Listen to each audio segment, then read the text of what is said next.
Hello, friends and brothers. This is Justin Jones with Masonic Improvement. I am joined with my co-host, the guru of Goliad, Dennis Yates. It's been too long since we used that title, Dennis. Come say, Namaste. yes, I say. Boy, have we got a show tonight. And didn't you start it out just right? So thank you so much, friends and brothers, for joining us once again. And I want to tell you, it's such a delight to have one of our inner circle members on our show. It always is. It's a testament to what we're doing might be doing something right when we have a brother on our show, because when we are, it means that they're doing something. And not that this brother would need us to do anything, but it just shows that the caliber of brothers that watch our show religiously and participate and truly take part in what we do. And without further ado, so tonight, I say without further ado, so tonight we're going to talk a little bit about a summit that's going to be put together that I'm really excited about. And like I said, it's a testament to what we do on this show. We're all about taking masonry to the mason, and this is what summits do. It brings a safe place for brothers to get together to formulate ideas and consider different thoughts and the mysteries and other topics within Freemasonry. This particular brother, I've known him for a long time. He's actually one of my best friends in Freemasonry. You've got two of them right here on this show. Two of my best friends in Freemasonry, and and without a doubt, I would not be the Mason I am today without him. Without any further ado, Jason Reichenberg, thank you for joining us.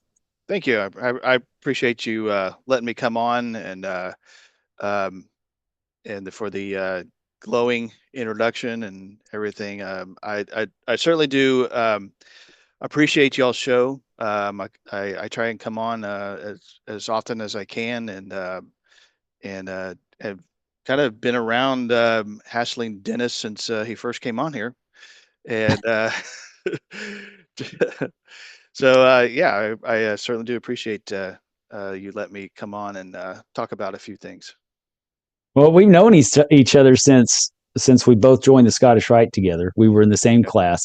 I had no idea who you were, and the class voted me as the class president, and you just happened to come in third in that. No, I think you came in second in that deal.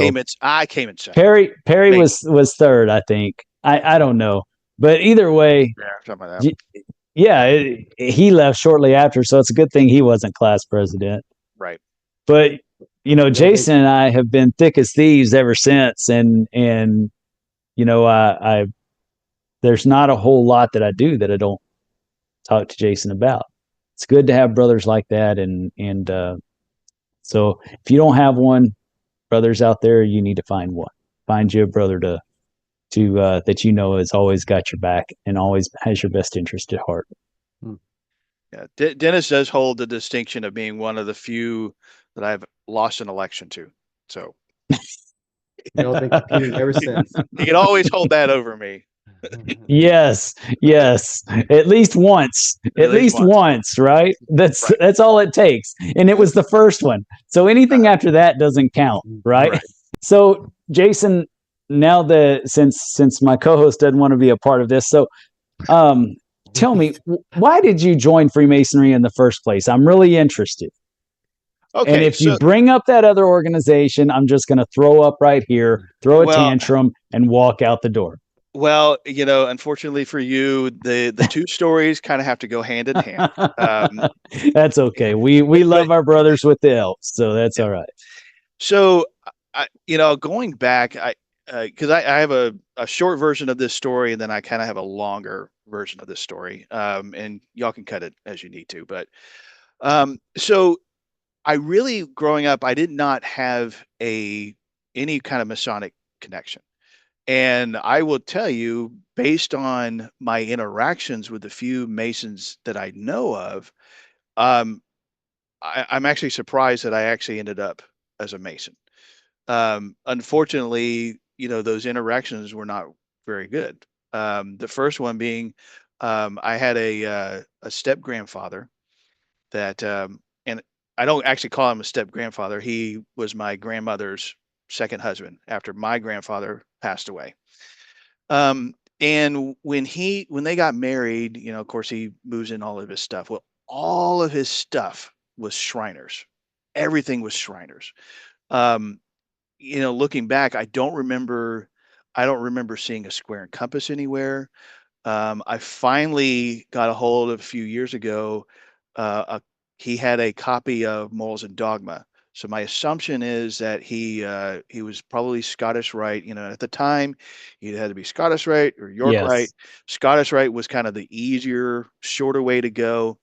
And I believe, and this is not a knock against Shriners at all, but you do get some in there that simply join to become a Shriner. And I think Yeah. he was of that era where he wanted to be a Shriner. He didn't really care about anything else because I never heard him talk about anything else. Well, he was not a very nice person. And I can I won't go on air and say what exactly he did, but I can tell you he did not live up to the Masonic principles. So, that kind of connection, and then later learning that you have to be a Freemason in order to be a Shriner. Well, now you connect that with, this bad behavior. Um, and then over the years,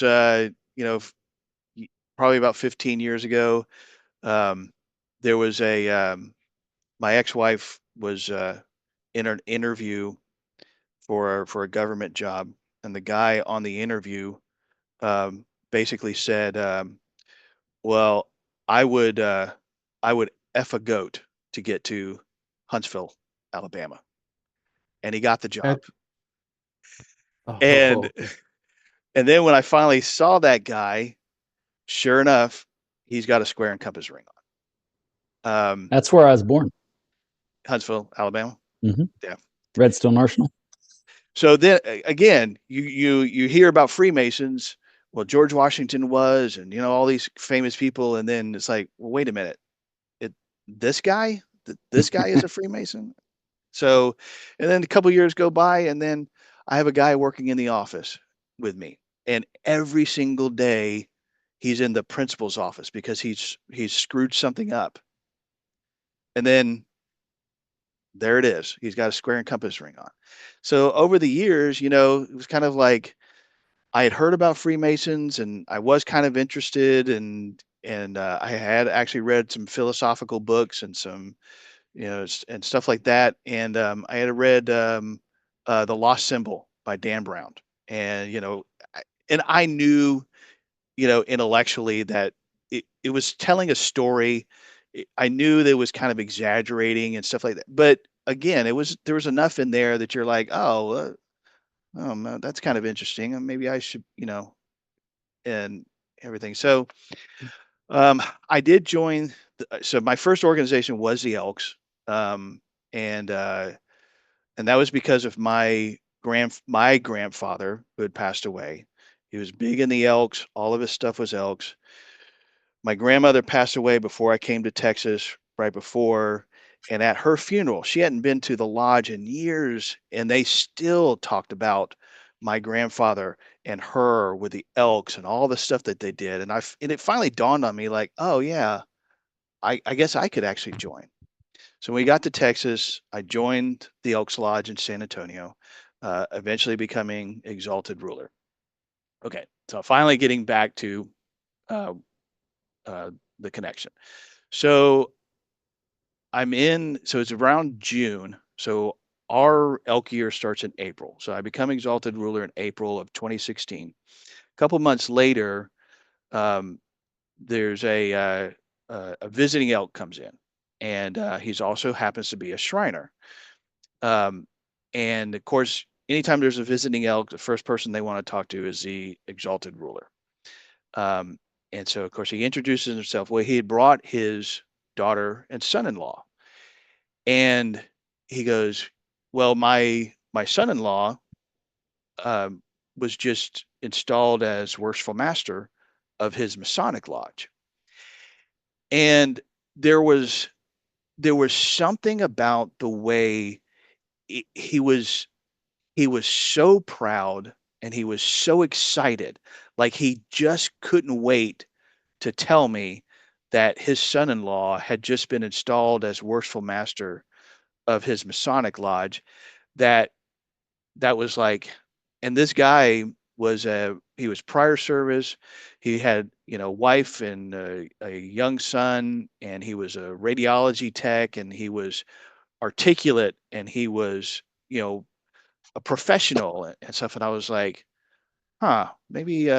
So I did. I talked to him that night. I said, hey, I'd actually thought about joining the Masons, and he's like, oh, okay, well, I'm worshipful master of Victory Lodge. We meet at the shrine building, up on 1604, and so I did. I went out, um, you know, went out there for a couple of dinners, and then got a petition and got initiated, and then he ended up actually joining. So we actually joined each other's lodges. So he joined the Elks Lodge, and I joined the Masonic Lodge. And then I kind of spent a year and a half as an entered apprentice, because being a exalted ruler and then a past exalted ruler, just it kept me busy. I would go to meetings, and it was kind of hit or miss on my work and stuff like that. I finally, after the lodge, after a year, had to vote to extend me. I was like, you know what? I either need to take this seriously, or this isn't the organization for me. So I was like, you know what? Let me let me let me do this. And so I did. I buckled down for probably took about 3 or 4 months. I had several brothers at Victory Lodge helping me out. Got through EA, went to Fellowcraft, and then went right to Master Mason, and kind of the rest is history. Finally, in October of 2018 is when I finally got raised as a Master Mason. Cool. So That's interesting because I never realized that we both went over our year. I was the same way. It's either, or get off the pot, right.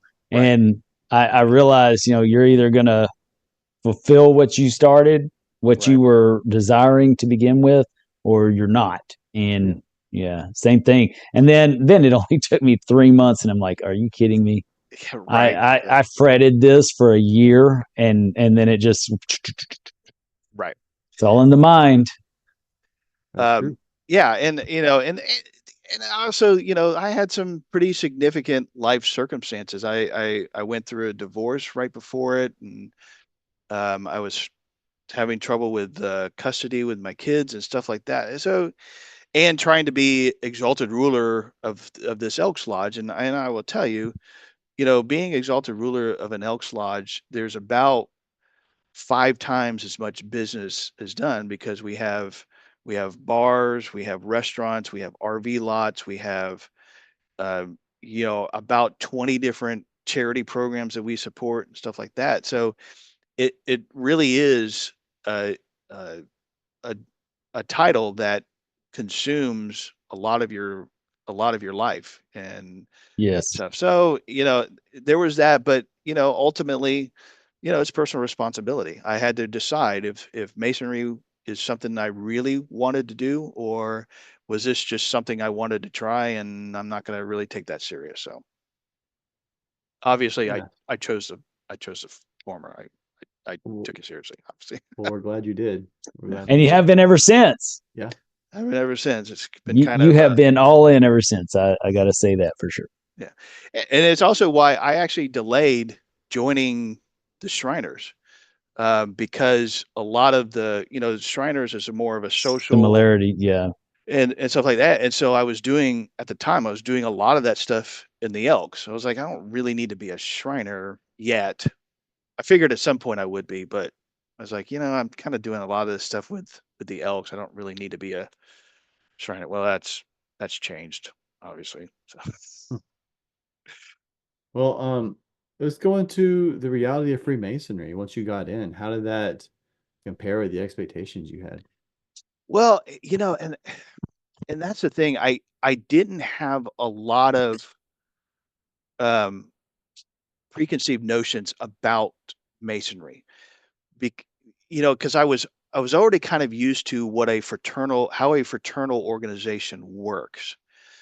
Um, so when I came in, um, it was basically it was a lot of the same feelings, and I certainly was not expecting it to be like a Dan Brown, book. Like I figured I'm pretty for certain I was not going to be looking for buried treasure somewhere or, you know, uh, doing life and death, car chases through Washington D.C. or all this kind of stuff. Um, but I did as I was going through the work, one of the things I finally started asking was like, okay, I've been to a lot of these meetings, and I'm learning the work. I said, do we ever really talk about, what these catechisms mean and what this? He's like, well, no, not really. I was like, all right, I guess I got my answer. So initially, it really was kind of what I expected because the only thing I really knew was just, you know, how a fraternity worked and, you know, the different officer positions and that you open and clothe with ritual and all that kind of stuff. Because all the same stuff I'd already been kind of doing. Um, it wasn't really until kind of later when I got into some of the other organizations that I really started to look back and I'm like, oh, well, there needs to be more to this. There, Mhm. there's something more that's missing, and so it really wasn't really until later that I kind of look back and I'm like, yeah, we need to try and do some do some things different. I think. Doesn't really add up, does it? Right. Yeah. Yeah, I can relate to So that. that flows pretty easily into this next question for you. Um, what do you think the strengths and weaknesses are of this Hey, Dennis, fraternity? you sound like you're talking like at the end of a tunnel now. You sounded better without it. Well, let me just There you go. That's do better. it like it's supposed to be done. I was trying to be slick. So, Okay, strengths and weaknesses. Okay, well, let so me let me let me rephrase it now because Justin's gonna have to edit all that. Yeah. um, So, okay. So that flows pretty easy, pretty well right into this next question. So, what do you believe are the strengths and weaknesses of our fraternity at this time? so for strengths, I think probably the way that we have. Um, I will say for most of the lodges that I've been in, the brotherly love, especially in the lodges I've been in, that the brothers do for the most part do really care about each other. And I feel like I know enough in Victory Lodge, which is my home lodge, and Guadalupe Lodge, which is where I'm at right now. That the brothers here, if I were to really get in trouble or really needed help, that I could actually call them. And I think we do have some personalities here and there that do things that we don't agree with, and we don't necessarily all get along. But for the most part, you know, the brotherly love and affection for each other, I think is truly there, and I do think it is one of the strengths of the fraternity, and I think it's one of the reasons why it does endure. For whatever issues that we run into, ultimately we are a fraternity of brothers, and that's how it should be. Now, for the weakness, um, so Dennis and I, and Justin too. I was gonna say, now you got to drag me into it because Well, you say weakness. Okay, thank you. I appreciate you first. so there is I'm not talking about you guys as far as No, this. no, no, no. I'm just. Too But late. It's too late. You already said it. Don't worry. You don't have to be politically correct on this channel. This. Too late for that. So for Right. those, many of the people that watch this podcast already kind of know this. You have your blue lodges, but then you have the appendant bodies, and then you move on to the invitational bodies. And the invitational bodies, you know, for some guys, it really is, it's an ego boost. Because first off, to simply get invited to something that not everybody gets invited to, it's like, oh wow, like I get invited to that. Well, part of what I've seen is that there is a certain group that know that, and they use that as a way to control. And that to me, I think is probably a weakness that, you know, we we do promote these invitational bodies, but some have been used as a way for certain individuals to control guys, to get them to do what they want, to stop change, because they'll say, well, if you don't, whether it's blatant or just kind of a nod, wink, wink, like, you do what I say, or else you're not going to get into allied Masonic degrees, or you're not going to get into um, Night Masons, or you're not going to get into this group, you're not going to get into this group, and they make it sound like, well, if you don't get into these group, well, then you're just not in the center, and the you're not part of the upper echelon. And I will say, having been a part of a couple of these groups, I can tell you that no, that's not true. And to be honest with you, I, I've been I've been blackballed in a couple of them, and it's not going to change what I do. I'm not going to be beholden to somebody. You want to blackball me? Blackball me. I do not care. I enjoy the invitational bodies that I'm in, and I will fully support them as best I can, and I will try to make them better, and try and make them worthwhile if I'm in the East. Those, but I'm not going to, think any less of my Masonic career because, well, I didn't get into this organization.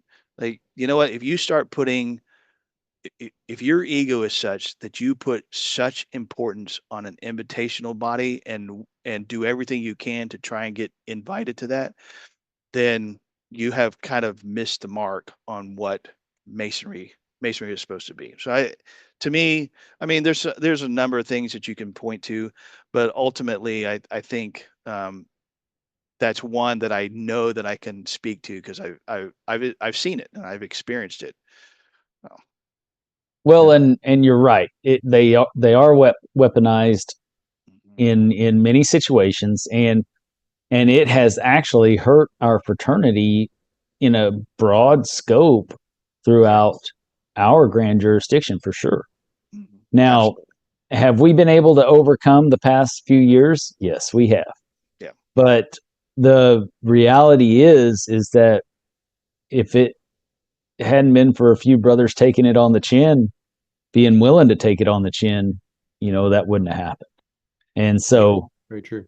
Yeah, and I think, and kudos to those that have said, you know what, whether I get into this, you know, little subgroup or not, um, I'm gonna do what's right. And yeah, those are the guys that we need, um, because it should not define you. Um, right. And doing the right thing and saying, well, this is not okay. right. You just cannot conduct yourself like this in Freemasonry. It's not okay. Right. That's another thing, and is, it's even for the brothers who weren't brazen about it. There were many brothers, that just stood their ground and said, no, this is not okay, and we're going to make a change, and I'll show you how I'm going to do it. I'm going to vote and show you how I'm going to do it, and it worked. It worked. Yeah. Yeah. Exactly. So then it's not a few people just being loudmouths complaining about something that everybody calls tradition, and you see that it was a real issue that needed to be addressed, and it was handled. Right. That's the good thing. Yeah. Jason, where do you see our current course taking us in the next 10, 20, or 30 years? So, over the last couple of years, I do get the monthly membership reports. It's pretty much 2 to 1 on we lose 2 Master Masons for every 1 that we raise. Um, I don't see that trend changing. I think it's going to. I think the curve is probably going to flatten out. Um, but so our fraternity, at least in Texas, it's going to get smaller. There's no way around that. However, what I have seen is, especially with the younger guys that are coming in, they are looking there. So they look at coming to a lodge meeting, and they're like, I work all day, and then I'm going to spend time away from my family. They want to know why they should do that. Why do I need to come to a lodge meeting? Why should I join this? Why should I do this? It's no longer, um, well, you're a Mason, so you should come. They're like, yeah, no, I understand that, but I want to know why. So, the last couple of years, I've seen more of a trend of guys wanting Masonic education, and they want to know, understand why we use all these symbols. Why do we teach these lessons? Why do we go through degrees? All this. Why should I spend time away from my family? Why should I join the York Rite? Why should I join the Scottish Rite? Well, I just joined the Blue Lodge. Why do I now have to go over here and do this? Um, so as we get smaller, I think, though, we will strengthen as far as bringing in guys that are truly interested in what I ultimately feel is what Freemasonry um, should be, which is, yes, we should be a fraternity. Yes, we should be taking care of each other. Um, we should be trying, you know, outwardly to improve our communities, but ultimately, what we should be doing is working to improve ourselves. Um, we just last night, we had a brother do a presentation on Lightfoot's Manual of the Lodge, and I can tell you that that monitor was deeply esoteric. It Mhm. was, yeah, it had, stuff about, you know, balloting and how the lodge room should be set up and this, and, all the functional parts of how you run a lodge, but it really delved into the deeper mysteries behind all of this.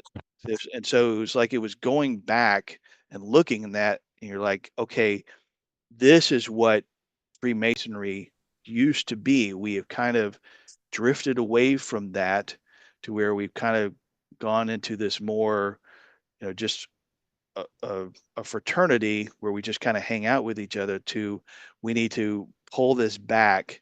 And you don't Mm. necessarily have to be a Masonic mystic who constantly thinks about the rising through the levels of the Kabbalah and to reach the, but you should be interested in what I resent you for saying that. Hey, listen, Just kidding. Just kidding. I study all that. So, I'm on the education committee for the Scottish Rite. I talk about all that stuff. But but it's more about learning and the practical use on, all these symbols that we see around here, and going and trying to get back to that, and encouraging brothers, even if they don't want to, you know, come to a formal, presentation, but you know what? Go and look this stuff up on your own. Try to learn, you know, educate yourself. All this is about self-improvement and making yourself better. Um, don't just be content to just sit and listen to minutes, and how do we need to pay for this, or what do we need to do next week for our big fundraiser or something like that. Those things are necessary. You have to do them, but there's more to it, and you need to look back. So, what I see in 10 to 20 years, I see the fraternity continuing to get smaller. I think it's going to deaccelerate a little bit, um, but I think we're going to see more and more of us moving towards back to the education part of it, and try and really instruct guys on what all of this means, and adding value to our lodge meetings. That's what I see. I love it, Yeah, man. that's the buzzword right there, I think, value. Yeah. Because when the key when the key lesson in Freemasonry is, we're only in this realm for a short time. We need to do what we can with it while we're here. When that's our key lesson in Freemasonry, then we need to have value to that value proposition on our Right. time. That ultimately should be one of our main focuses. I agree. Yeah.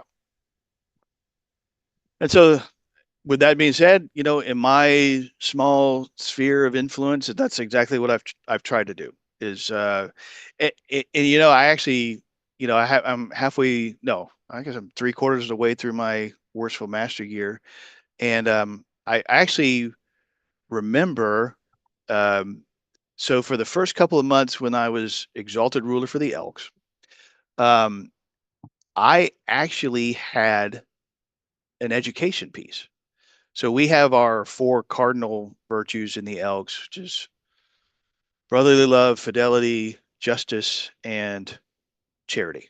Those are the four for the Elks, right? And so what I wanted to do, because if you ever go through an Elks initiation, there's a lot of stuff that they teach, but they go through the initiation, nobody ever remembers it. It's just like whatever, and then you never look back on it. And I was like, Do they memorize the parts, or is no. it read off? No, it used to be that you had like a certain number of months to have it memorized, or else you got removed from office. Um, they no longer require it to be memorized or anything like that. But they do have like a circambulation. You go to each station, they teach these lessons and stuff like that. So it's like, it's got to be there. There must have been a point to this, right? So I wanted my past exalted rulers once a month to go, okay, pick a theme, pick a cardinal virtue, charity. So for this month, talk about one of our charity programs. Um, for the next month, fidelity, and what does that mean in relation to us as Elks? And I think I got through 2 months, and they just were not, they weren't even, they weren't even remotely interested. And I finally was like, I just like, and they just couldn't wrap their heads around, well, I don't understand why are we Why doing, are we doing this again? why are we doing this? I'm like, well, all right. I will tell you one more story, and I promise I'll get off of the Elks. But um, I do remember, and I think this was probably the start of me really kind of mentally stepping away from the Elks because you do take an obligation. Like you actually stand at the altar and you take an obligation. And so we had this district deputy up in like Fort Worth or something like that. And you know, when it comes to your Facebook activities or something like that, it's really nobody's business unless you're also out there promoting yourself as a district deputy or chairman of this for a fraternal organization. Now you're not just somebody using Facebook. Now you're kind of promoting yourself as, an officer in this organization. You're representing, right? And that's why I'm pretty careful about what I post and stuff like that because I post myself in, all these different organizations and stuff. Well, I mean, he would just post. First off, he would just post really, really graphic jokes and stuff like that. And then, the Elks as an organization, their stance is that all drugs are illegal. And so this was marijuana was kind of becoming a more accepted. States were decriminalizing, but the Elks as an organization said, we don't support that. Whatever. Don't they Well, have bars and in it whether you though? agree with that or not, whether you agree with that or not, if you are out there promoting yourself as part of this organization, then you really need to be following that, right? Anyway, so he's kind of doing a lot of this stuff, so I went to a past state president. I said, hey, I'm really kind of concerned about this because I understand this is his private life, but he's also, kind of violating his obligation because he's doing all this kind of publicly as an elk. And the past state president goes, he's looking at it, he's like, well, I don't know how much elk should really affect your personal life. And I was like, well, I didn't say anything. I just kind of let it go. But in my mind, I was like, I we took an obligation. Like we put our hand on the Bible and said that we would conduct ourselves, you know, as elks and as, contributors of society. Like we said that we would support each other and that we would, act with fidelity and with, um, But he was saying all that was just a formality. right. I mean, and for a past state president who at one point had actually run for grand exalted ruler to say that, I was just like, so this is all just we're Just just smoke and mirrors. we're just smoking. Yeah, we're just in here just having fun together. I guess. I mean, I guess this really doesn't mean anything more. And I was like, when my grandfather joined, pretty sure this meant more to him than what this means to this group right now. And I was like, and honestly, after that, things kind of deteriorate. I don't want to go into all history with me and whatever. It's me stepping away and all that kind of stuff. But it was, it kind of put in my mind like, maybe this is not my grandfather's organization. Well, what's interesting is that you bring that up, and within Freemasonry, at times I have felt the same way. That there are some members that just feel the same way about Freemasonry as Elks feel, and they're probably members that joined around the same era Right. because it was that joiner era that everybody just joined everything just to be a social club, and it all the stuff that was said and done within the ceremonies, everybody was saying and doing them, so really it was pretty watered down at that point. Right. So fair enough, they got what they wanted out of their fraternal experience, whereas now us younger guys are coming in looking for a fraternal experience that's more deeply rooted in the ancient mysteries, Right. as described within our monitors. Right. But Exactly. to your Right. point, there was an entire generation that joined everything. They joined Yes. everything. And honestly, when you join when you join everything and you're involved in everything, it all kind of starts to look the same, Right. right? I'm not gonna go all in esoteric on this.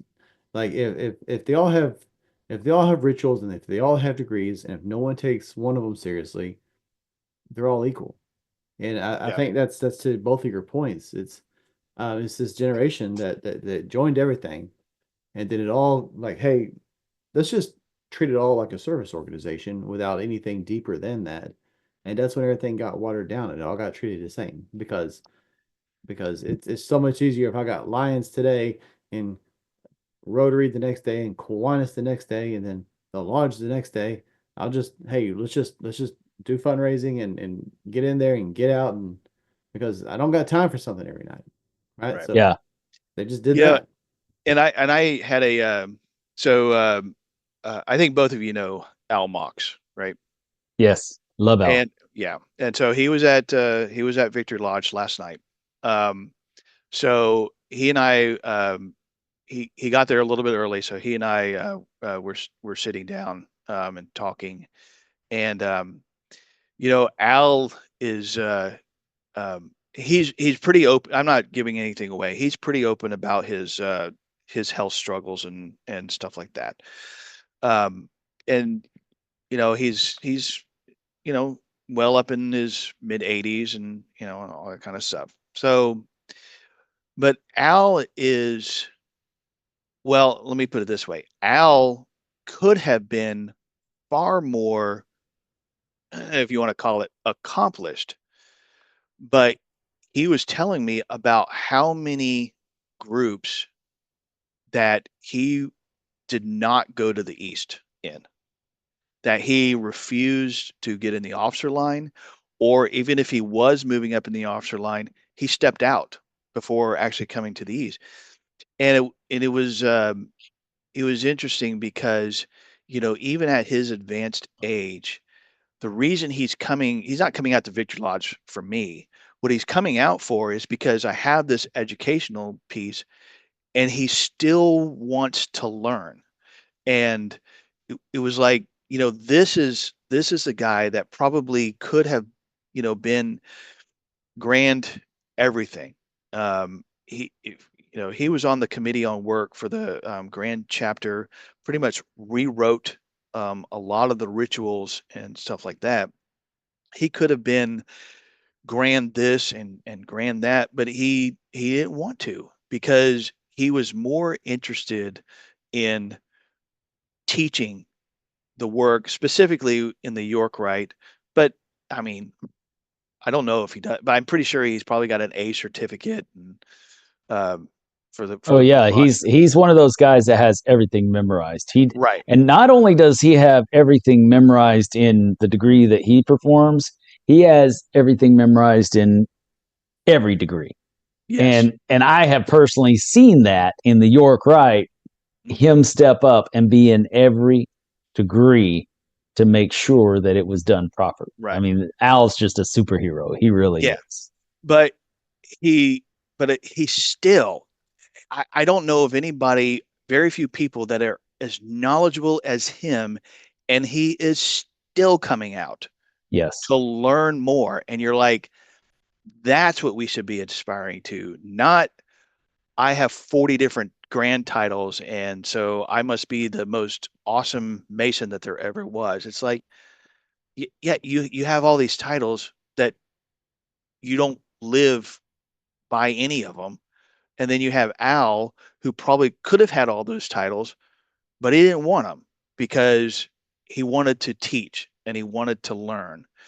And he's talked about that, his generation was the joiner generation. Like they just simply joined to become a part of a fraternity. Um, but he didn't. He went a different path, and it was it's somebody that I kind of look up to now. Like when I'm that age, you know, that's at some point, my mental faculties are such that I shouldn't be. You go from being revered to being pitied at some point. I don't want to be that guy still, trying to move up in lines and irritating that happened to everybody. me 5 years ago. Yeah, maybe. So I would rather be the guy that still is coming out there because he wants to learn, and everything. So We ought to get Al on the show, because he truly is. We talk about being the master and the apprentice at every stage in our life, and Al truly is. yeah, He exemplifies that, and truly is a great brother, and one of the most knowledgeable people I know, and yeah, I truly admire him as well. So yeah, yeah, thanks for reminding me. I think I'll call him up and get him on this show for our yeah. No, listeners. and as far as yeah, I mean, he can talk philosophy and all this, alchemy and everything else, and all the different disciplines that we talk about, but also his knowledge of history on what happened and why this Yes. happened. And Yeah, that would be awesome to hear, yeah, is get the play by play, because we don't have many people around that can really give us that right, in the depth that he can. Because you're right, he has been associated with all the main groups for so long, and he knows what every one of them are, and who the players are, and you know right, why they either succeeded or failed, and whatnot. And right, yeah, he's one of the people that I have looked at, like you, and wanted to emulate. Unlike, you know, there are some people that during the joiner generation, they created all kinds of, or they instituted all kinds of bodies within Texas so that they could be the head of them all, right? right, mhm, If I bring it here, then I'm going to be the head, and right, I'm going to get that feather in my cap. And then there's guys like Al that, man, he just wants to be a part to learn about it and get the feel for it. And that's kind of how I feel too. I right, want to see as many degrees in this lifetime as I can and experience that, just so that I have that experience. I just want right, that experience. It's not about the accolades and all that. If I don't move up, that's fine. yeah. It's it's all about the experience. And I will say, some people will look at me and be like, well, he's probably just a title chaser and stuff like that. And I will say, Oh, I definitely just do. Yeah. but in just about every organization I'm in, yeah, yeah, I'm probably an officer, and I don't shy away from that. I actually I do. I enjoy meetings. I enjoy titles. I enjoy ritual, and I don't shy away from that. But I try as best I can. If I'm given or you know moved up or whatever, I try as best I can to do the work that you're supposed to do. If I cannot fulfill a role, I won't take it. If I feel like I'm not going to be able to actually do this, whatever the duties of that office is, if I don't actually am able to actually do it, I'm not going to take that office, because it's not fair.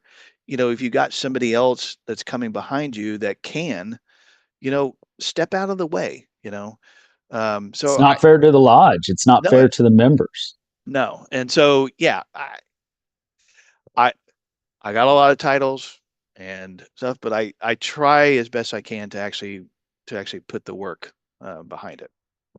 Right. Try to, And that's the difference. yeah. So now I would like to get into the portion of the summit, because it really is a reflection of the last question that we have for most of our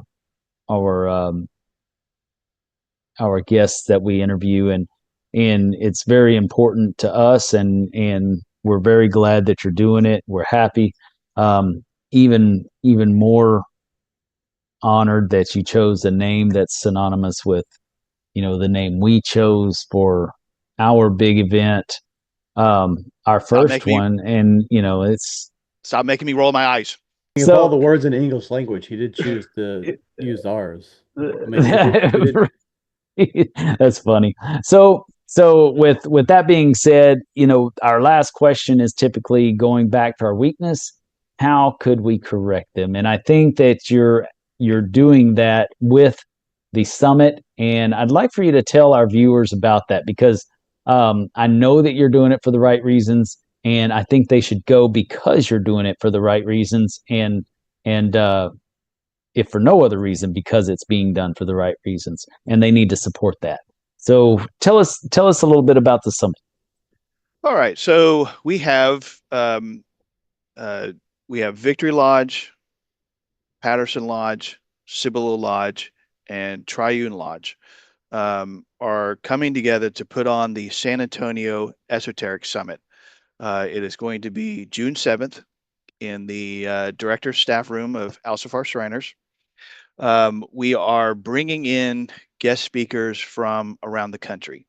There was we had actually originally envisioned this to be basically part two of a series where another group was going to put on another esoteric summit, mostly focusing on Texas speakers.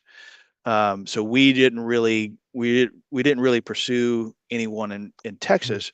The idea was there was going to be kind of a Texas speaker summit, and then we were going to have more of outside of Texas speakers. Um, and the idea of this summit is it's very limited. We're only allowing 50 participants.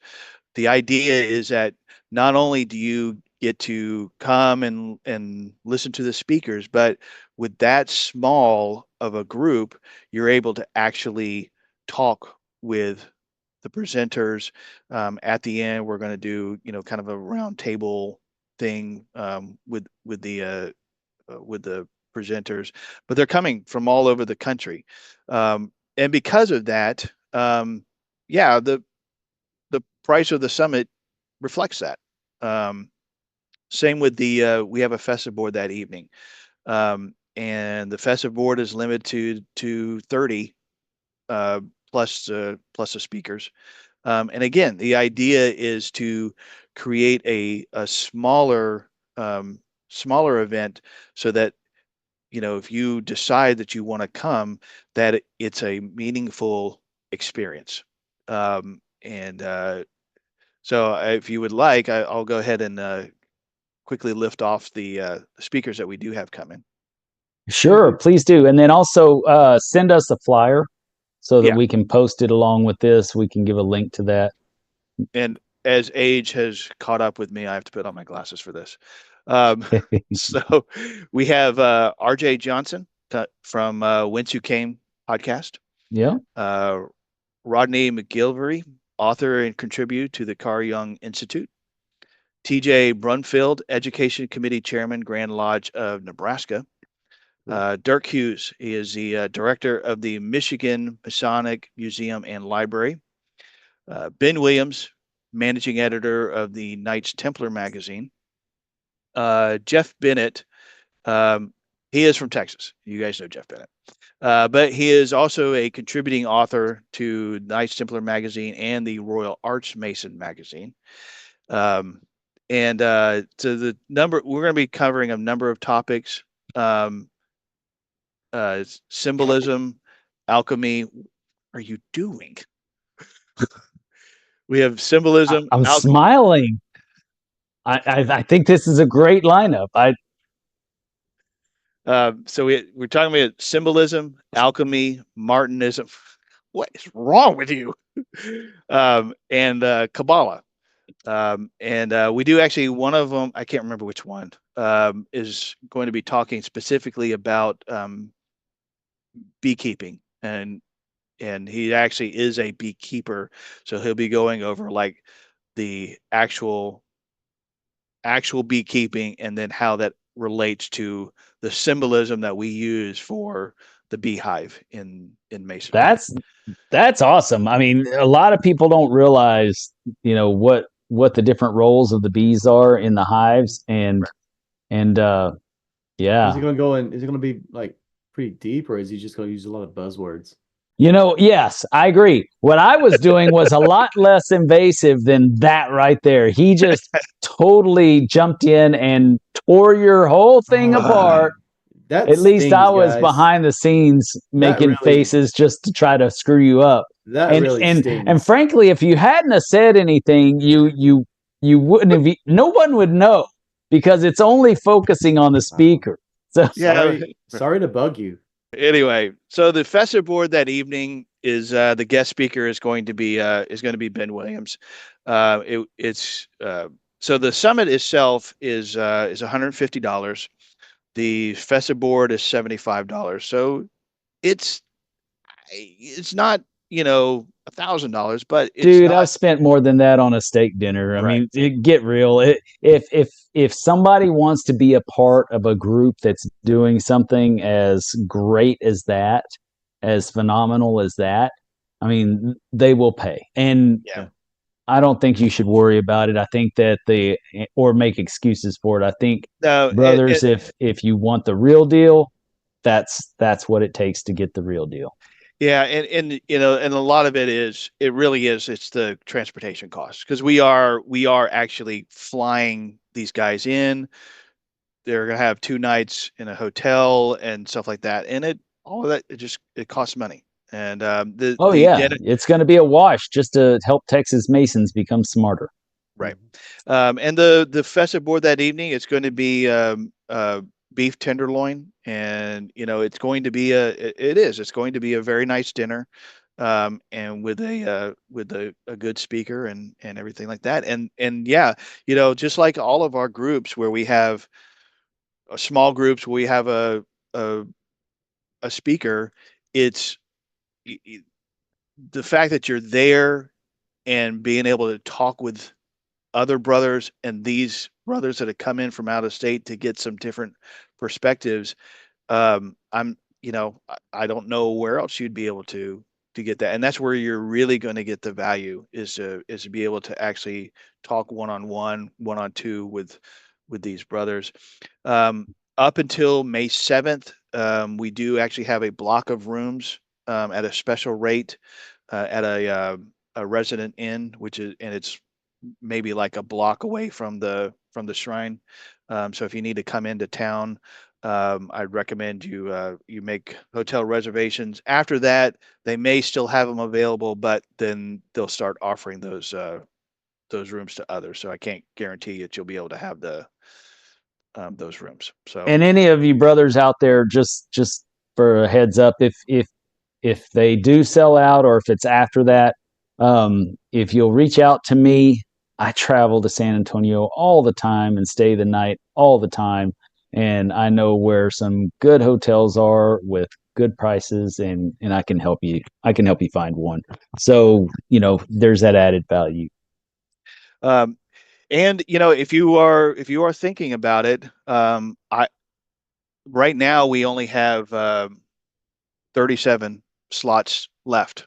So Nice. I expect over the next probably month and a half that hopefully we're going to start getting some additional buzz about this. And the I think the 50 is a pretty low number for participants for something like that. So I don't expect that. I fully expect us to sell out. So if you are interested in it, um, not just because I need the money to pay for stuff, but beyond that, you want to get into the. Right. So you need to Yes. spend the money now. Don't wait, Right. because Right. I got to spend the money now. You just got your tax return in. Go ahead and spend it all on the summit. No, Right. I agree. Masons are the worst, and I'm one of them too. I always wait until the last minute to buy everything, and it That really was our does. experience with our summit. And yes, that was our experience with ours. I was sweating it all the way till the day of, and just lo and behold, everybody just showed up. It was kind of, it's kind of like Noah sitting there on the boat, just looking around, thinking, "Well, it's not wet. There's no animals.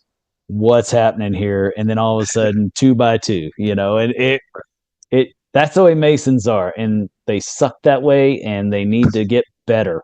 So if you don't want to suck, go to the summit. and do it early. Don't wait until, the last minute. Don't make Jason sweat unnecessarily. It's not a pretty sight. So Nothing's worse than a sweaty Jason. nothing worse than a sweaty Jason. But I truly am excited for you. It sounds like a hell of a lineup, and you're absolutely right. I travel extensively, and y'all know that. In fact, I'm looking at going to the Philippines in 2026 to the Grand Annual Communication, um, for that, and this is why, because I want to meet brothers of this caliber all around the world, and so I'm willing to put it in to make that happen. Man, for a couple $100, they're coming around from all over the nation here. I mean, that's a hell of a deal. It really is. I mean, for that kind of, and for you to have of the thoughtfulness of keeping it small so that it can be a more intimate experience. It can create more value for the members that show up, and therefore, ultimately giving a stronger takeaway and a deeper sense of appreciation for what they just went through. I think that's awesome. And for those that are concerned, because we have had issues in the past with other summits, not y'all's, but other summits where guys have paid to come, they've paid their money like they're supposed to, and then guys come wandering in, and somehow it didn't get they didn't pay, or they said they were volunteering, and they really weren't volunteering. They just wanted to. I've seen that before. Yes. Yeah. So bunch of malarkey. We have Robert Bruce will be sitting at the door, and his sole task for that summit. Robert the Bruce will be sitting Robert there the Bruce will be sitting there at the door, and that I have a list of official volunteers, and then then we have the paid attendees, and the idea is to make sure that if you have spent the money, that you get access, not somebody just coming in and getting something for free. I tried to think about that, and I especially thought about the venue, to where, I didn't want it in a bigger location with multiple entrances that I couldn't control. I'm in a place where one way in, one way out, and I got somebody there making sure.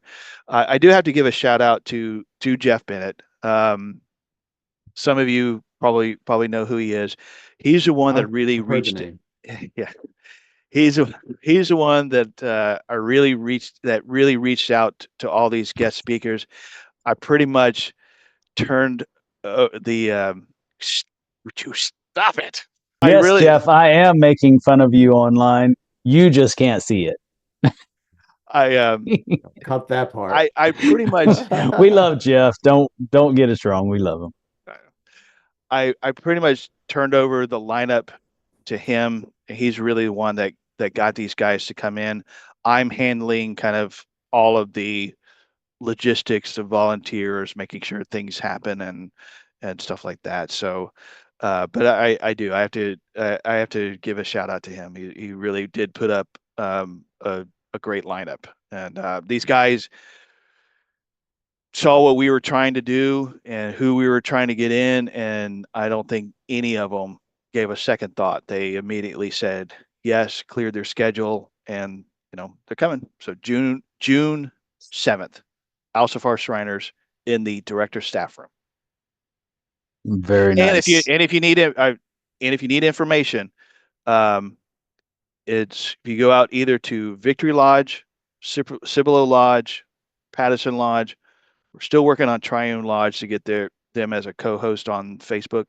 But if you go into those 3 lodge Facebook pages and go to the event, you'll see the San Antonio Esoteric Summit. The link for the tickets are there. There's also a link to the hotel if you need it. And obviously, anybody can contact me directly. I'm all over Facebook, as Dennis is as well.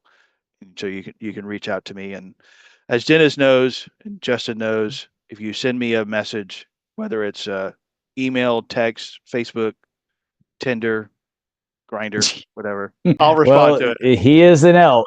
You know, Uh, they like those encounters in the woods. The sad thing is that, well, it's also a good thing. We will be at the regionals for Sarah in Fort Worth, so I won't be able to make it down there. However, I am jealous. I really would like to be at that event. It's going to be a great one. I know it will be. Um, I know that most of the things that you're a part of ends up being great. The reason I know is because we're a part of a lot of things together, and so I know that our values are in alignment. And if you're putting something on, I know that it's something that I would find value in. So all you brothers out there that trust my opinion, I would say you need to block your room. You need to do it, and shut up, put up the money, and just go and do it to it, because you're going to have a good time. And All of our San brothers Antonio that is trust always your fun. opinion. All It's a good three of thing. them. It's a good thing it's capped at 50. Oh, you're right. But and even with the great venue, I mean, you come in Friday night, and I guarantee you, there's going to be brothers getting together across the highway, or down the street, having a drink and smoking a cigar out on the patio. What's that place that's just right down the street from the shrine that everybody loves to go to? Man, I've been there several times. It's been a while since I've been there, though. the Hoppy Monk. I think so. What's it called? Yes, What's it yes, called? I love that place. No, the Hoppy Monk. The Yeah. Hoppy Monk. Yes, yes. So there's always something going on in San Antonio where brothers are getting together. So I'm sure if you're coming in for the event and it's long distance and you're coming in Friday so that you'll be there for Saturday, then I guarantee you something will be going on that Friday night. And quite possibly, somebody might be listening and put something together for that Friday night to make sure that all you brothers have something to do. I bet somebody would be thinking about that already. It might not be set in stone yet, but I guarantee you somebody's thinking about putting something together so that you'll have somewhere to go when you get there. Well, it sounds like a yeah. great time, man. It sounds like it'd be really good. Do we want to go into final thoughts? Sure. Well, I'll keep it short and sweet. First of all, I say this every time we do it live, but I really appreciate you, Jason. Sitting alive. I know. I You got to say edit every it. time we do it live. Oh, okay. I know we're not live, but okay, I'll edit that part out. I say this often, but I really appreciate You you, don't Jason. have to. You don't have to edit it. Okay, all right. I won't edit it, but I appreciate you, Jason. You've been you've been a core member of the inner circle. You've been there throughout pretty much the entire inception of the inner circle. You've been there. You've been participating. You have feedback. So I'm really glad to see that you put together this summit. We need more things like this, and so I'm really excited to see that grow and see how it turns out. And so just appreciate Dennis. I did want to say I saw this on Facebook. I don't know if Dennis has seen it yet, but he did an interview. Oh, it's not going to show up. Dennis did an interview with the Old Fashioned podcast, and it's coming Oh, out. I didn't know that yet. Yeah, so they posted 3 hours ago that your episode will be coming out this Sunday. At the time of this recording, that is the 13th of April. So, yeah, keep an eye out for it. Go look for it. It's probably going to be good. It's got Dennis. I mean, it's 50-50. Could go either way. Toss up. It's a toss up. So, Right. but appreciate all of you. And that said, we'll just jump over I kind of jumped ahead, I guess. Do we want Jason to go and give his? Sorry, I was excited. I saw your stuff and I wanted to shout it out. Yeah, he just wants to jolt out of here. He's done, teacher. Well, You okay. government worker.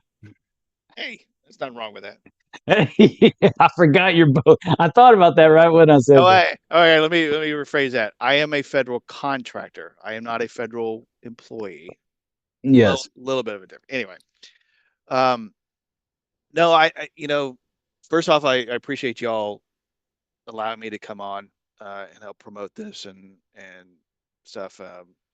And I will say, um, part of it, yeah, I saw what y'all did down in Corpus Christi, and the response that we got, and I think it was a catalyst for a lot of things. What's that?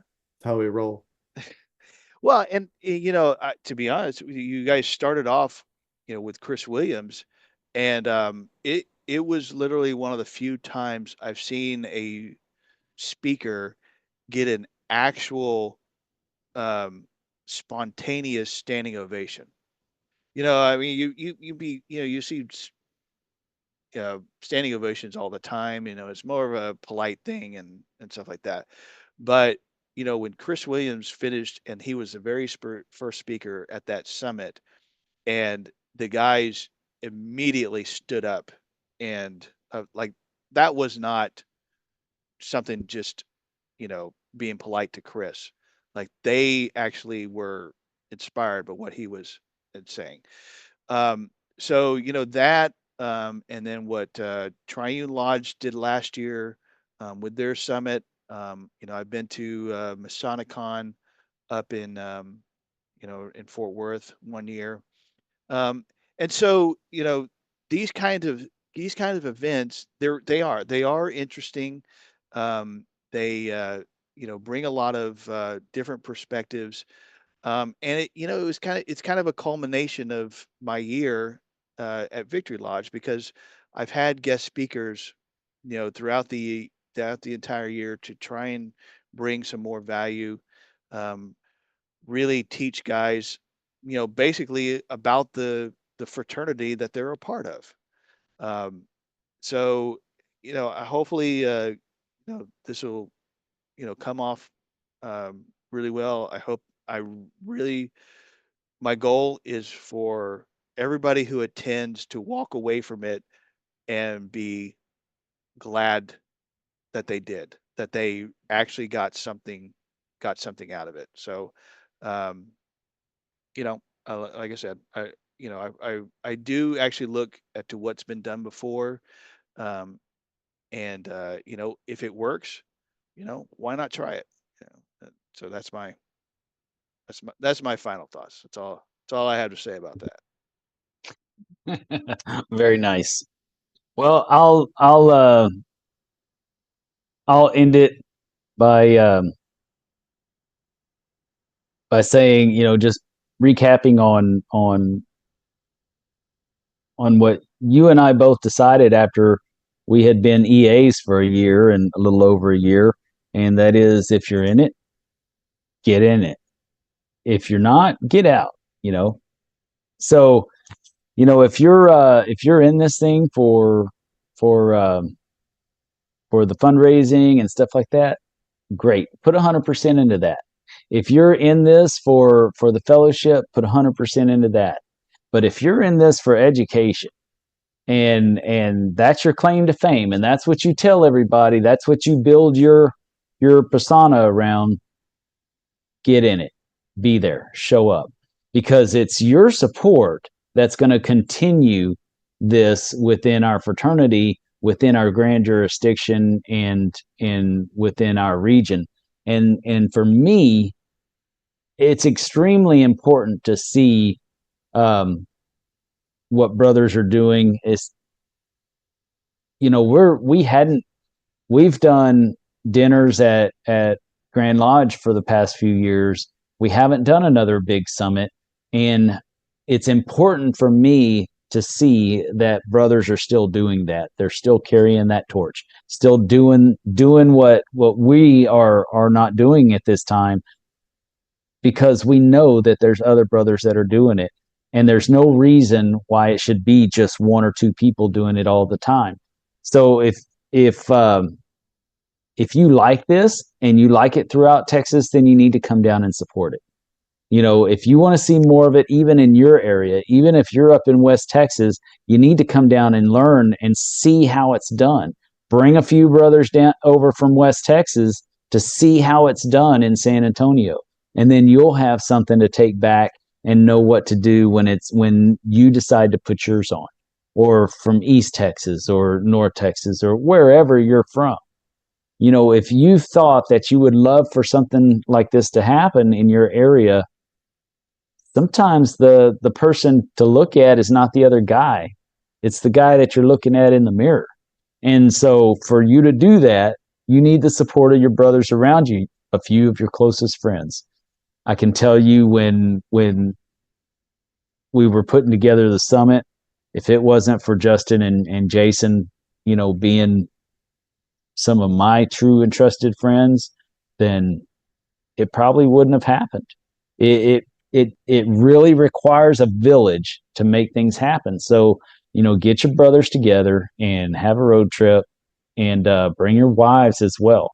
Let them go do some shopping, do the oh my goodness, the river walk, and enjoy the afternoon while you're doing Freemasonry. Let them go out and have some fun too, and enjoy the sights of San Antonio. There's some wonderful things to do for ladies, and it's always a good time. If you want to bring if the ladies want to bring their kids, there's Fiesta Texas right there. My girls have season passes to Fiesta because I come up to San Antonio so much, and during that time, the water park portion will be open as well as SeaWorld. So, you know, there's no reason, there's no good excuse in my mind for you not to go if that's what you believe your Freemasonry is. You know, if you believe that's what your Freemasonry is the pursuit of inner growth and learning and understanding of the ancient mystery schools and the symbolism that we see within our Blue Lodge, especially, that no one ever talks about. No one, because half the members don't understand it. They don't understand where we truly come from and where those references come from. They don't understand the true ancient connections that are there. But this is your opportunity to learn it and take it back to your Blue Lodge. Take it back home and teach the brothers around you. Write a short paper, write an article for a lodge meeting, whatever. But educate yourself. Improve yourself in Masonry, as we are charged to do, which sometimes we just don't do quite enough. So with that being said, I do appreciate you both. And Jason, I love you. You're one of my favorite people on earth, and I'm not afraid to say it, you know, on worldwide YouTube. I won't say that about Justin, but I will say that to you, Jason. And I'm glad you came on the show. You've always supported us, and I think this is your first interview by yourself, isn't it? Yeah.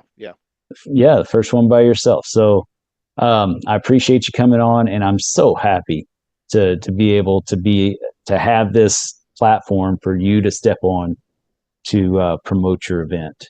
And I'm so excited. I do, and I do. I can't thank y'all enough for allowing me to come on here and take up a couple hours of your time and on a work night and stuff like that.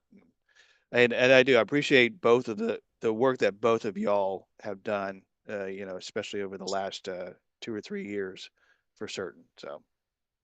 All right. Well, thank you. Right. You ain't gonna kiss me, are you? I'm just kidding. I had somebody say that one time. I was talking to him, and I got a little personal with him. It's like, man, I love you. Thank you. You ain't gonna kiss me, are you? It's like, golly, man. All right, brothers. With With that being said, thank Oh, you with that attitude. thank you for joining us. Have a better attitude, and you might just get somewhere with me. But that otherwise, kills a moment. keep it between the points.